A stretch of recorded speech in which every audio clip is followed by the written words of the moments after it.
ರಾಜಕೀಯದಲ್ಲಿ ಸೈದ್ಧಾಂತಿಕ ಯುದ್ಧಗಳಿರ್ಬೇಕು ಅಂತ.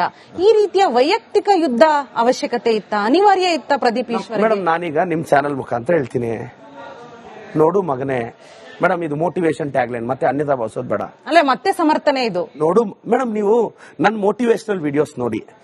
ಈಗ ನಾನು ನಿಮ್ಮ ಮೊದಲು ಒಂದು 3:15 ರಿಪಬ್ಲಿಕ್ ಮುಂಚೆ ದಿಗ್ವಿಜಯ ಚಾನಲ್ ಅಲ್ಲಿ ಇದೇ ಜಾಗದಲ್ಲಿ 2 ವರ್ಷ ಎಪಿಸೋಡ್ ಮಾಡಿದ್ದೀನಿ. ಇಲ್ಲಿ ಕ್ಯಾಮ್ರಾ ಮುಂದೆ ನಿಂತಿರೋ ಅಣ್ಣಂದ್ರನ್ನು ಕೇಳಿ, ನಾನು ಒಂದು ಹಾಫ್ ಅನ್ ಅವರ್ ಶೋಲ್ ಕನಿಷ್ಠ 20 ಸಲ ಮಗನೇ ಚೆನ್ನಾಗಿ ಓದಬೇಕು, it's a way of narration. ನಮ್ಮ ತಾಯಿಗೆ ಸಾರಿ ಕೇಳಗುರು, ನಾನು ಸುಮ್ಮನೆ ಆಗ್ತೀನಿ. ನೀನ್ ಕೇಳಲಿಲ್ವಾ? ಎಲ್ಲದಕ್ಕೂ ರೆಡಿ ಆಗಷ್ಟೇ. ಅಂದ್ರೆ ವಿಶ್ವೇಶ್ವರ ಭಟ್ರು ಕದನ ವಿರಾಮ ಘೋಷಿಸಿದ್ರು, ನೀವು ಮತ್ತು ಈ ಕದನ ನಿಲ್ಸಲ್ಲ, ಅವ್ರ ಕ್ಷಮೆ ಕೇಳೋರು. ನಾನು ಎಲ್ಲಿ ತನಕ ತಗೊಂಡೋಗ್ಬೇಕು ಅಂತ ತೀರ್ಮಾನ ಮಾಡಿದಿರಿ? ವಿಶ್ವೇಶ್ವರ ಭಟ್ ಸರ್ ಸಚಿವ ಸ್ಥಾನ ಸಿಗೋ ತನಕ ಇದು ಹಿಂಗೆ ಕಂಟಿನ್ಯೂ ಆಗ್ಬೇಕು ಅಂದ್ಕೊಂಡಿದ್ದೀರಾ? ಸಚಿವ ಸ್ಥಾನಕ್ಕೂ ಇದು ಯಾವ್ದೋ ತಿಮ್ಮನಿಗೂ ಏನ್ ಸಂಬಂಧ? ಯಾಕೆ ಮತ್ತೆ ಪ್ರತಿದಿನ ಪ್ರದೀಪ್ ಈಶ್ವರ್ ಅವರು ಟಿವಿಗಳಲ್ಲಿ ಕಾಣಿಸ್ಕೋಬೇಕು, ಸೋಷಿಯಲ್ ಮೀಡಿಯಾದಲ್ಲಿ ಟ್ರೋಲ್ ಗುರು ಆಗ್ಬೇಕು, ಹಾಟ್ ಫೇವರೇಟ್ ಆಗ್ಬೇಕು ಅನ್ನೋದೇ ಗುರಿನ ಪ್ರದೀಪ್ ಈಶ್ವರ್ಗೆ? ನಾನು ಹೇಳೋದು ಟ್ರೋಲ್ ಸ್ಟಾರ್ ಅಂತ ಬೇರೆ ನಿಮಗೆ? ನೋ ಮೇಡಮ್, ಜನ ನೋಡಿದ್ರೇನೆ ನೀವು ನನ್ನನ್ನು ತೋರ್ಸೋದು. ಜನ ನೋಡ್ತಿದ್ದಾರೆ. ಈಗ ಅದೇ ಜನ ಬೈತಾ ಇದಾರಲ್ಲ, ನೋಡಿದೀರಾ ನಿಮಗೆ ಈ ವಿಚಾರದಲ್ಲಿ ಕಾಮೆಂಟ್ಗಳು ನೋಡಿದೀರಾ? ಒಂದು ಬೇಜಾರಾಗಿಲ್ವಾ ಕಾಮೆಂಟ್ಗಳು? ಮೇಡಮ್, ಆ ಕಾಮೆಂಟ್ಗಳು ಕಾಮನ್ ಮ್ಯಾನ್ ಹಾಕಿದ್ದಲ್ಲ, ಬಿಜೆಪಿ ಐಟಿ ಟೀಮು ಫೇಕ್ ಅಕೌಂಟ್ಗಳಿಂದ ಬಂದಿದ್ದು. ನಾನು ಆ ಬಿಜೆಪಿ ನಿಮ್ಮ ಪರವಾಗಿ ಬಂದದ್ದೆಲ್ಲ ಸಭ್ಯರು ಕಳಿಸಿದ್ದು. ನನ್ನ ಪರವಾಗಿ ನಿಮ್ಗೆ 5 ಕಾಮೆಂಟ್ ಇಲ್ಲ ಅಲ್ಲಿ. ನನ್ನ ಫಾಲೋಯಿಂಗ್ ಬೇರೆ ಲೆವೆಲ್ ಇದೆ. ಪ್ರತಾಪ್ ಸಿಂಹನ ಯಾವ್ದಾದ್ರು ಒಂದು ಡಿಸ್ಟಿಕ್ ಅಲ್ಲಿ ಹೋಗ ಕೇಳಿ. ಅಂದ್ರೆ ನಿಮ್ ಫಾಲೋವರ್ಸ್ ನಿಮ್ ಮಾತನ್ನ ಒಪ್ತಾರ, ನಿಮ್ ಭಾಷೆನ ಒಪ್ತಾರ? ನೋಡಿ ಮೇಡಮ್, ನನಗೆ ಕರ್ನಾಟಕದಲ್ಲಿ ನಂದೇ ಆದಂತ ಫ್ಯಾನ್ ಬೇಸ್ ಇದೆ. ಉತ್ತರ ಕರ್ನಾಟಕದಲ್ಲಿ ಹೋದ್ರೆ ನಾನು ಇವತ್ತು ಹೇಳ್ತಾ ಇದ್ದೀನಿ, ಎಷ್ಟೋ ಕಡೆ ಯಂಗ್ಸ್ಟರ್ಸ್ ನನ್ನ ಇನ್ಸ್ಪಿರೇಷನ್ ಆಗಿ ತಗೊಂಡಿದ್ದಾರೆ. ಇವತ್ತು ಎಷ್ಟೋ ಜನ ಏನಾಗುತ್ತೆ ಗೊತ್ತಾ ಮೇಡಮ್, ಸೋಷಿಯಲ್ ಮೀಡಿಯಾದಲ್ಲಿ ಪ್ರತಿ ಲಿಂಕ್ಗೆ ಈ ಪ್ರತಾಪ್ ಸಿಂಹ ಒಂದು ಕಾಮೆಂಟ್ಗೆ 60 ಪೈಸೆನೋ 70 ಪೈಸೆನೋ ಕೊಟ್ಟು ತಿಂಗಳಿಗೆ 50-60 ಸಾವಿರ ಖರ್ಚು ಮಾಡಿ ಕಾಮೆಂಟ್ಸ್ ಹಾಕಿಸ್ತಾನೆ.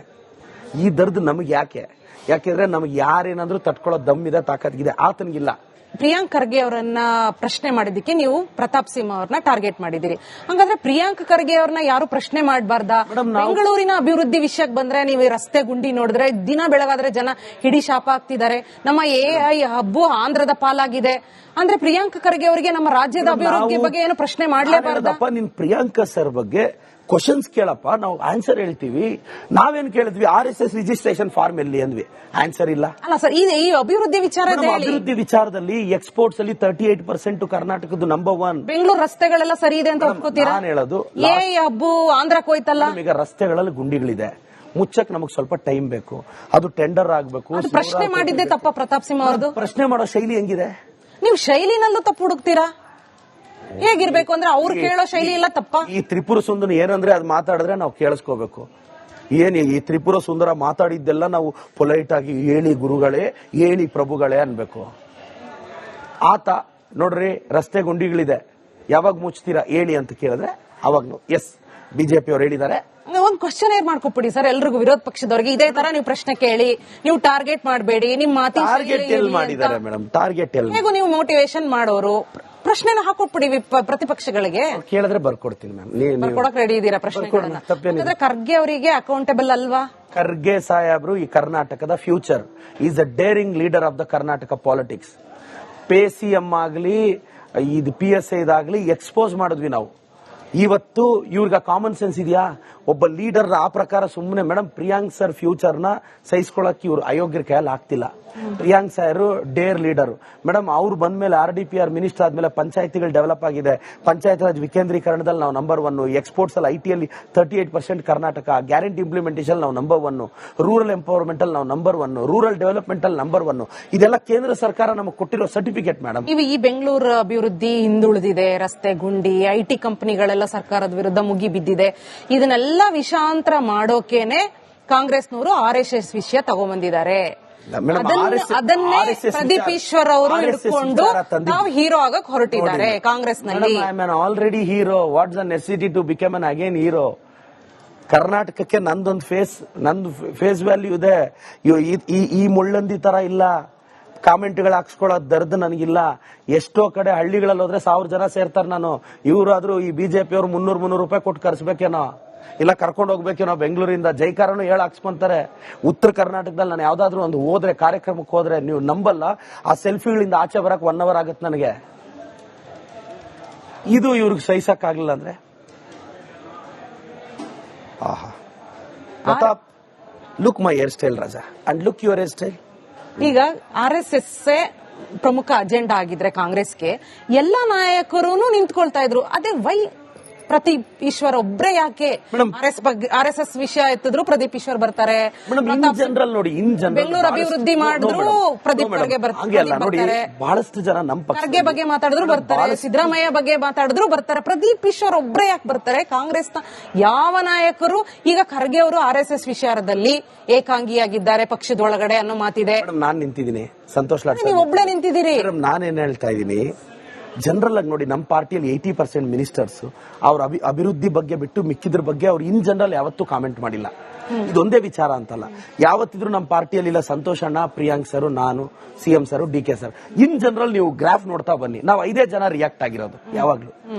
5 ಜನ ಕಾಂಗ್ರೆಸ್ ನಲ್ಲಿ ಇರೋದಲ್ಲ ಮೇಡಮ್, ನಾವು ಬಿಜೆಪಿ ಹಿರಿಯ ನಾಯಕರು ಇದ್ದಾರೆ.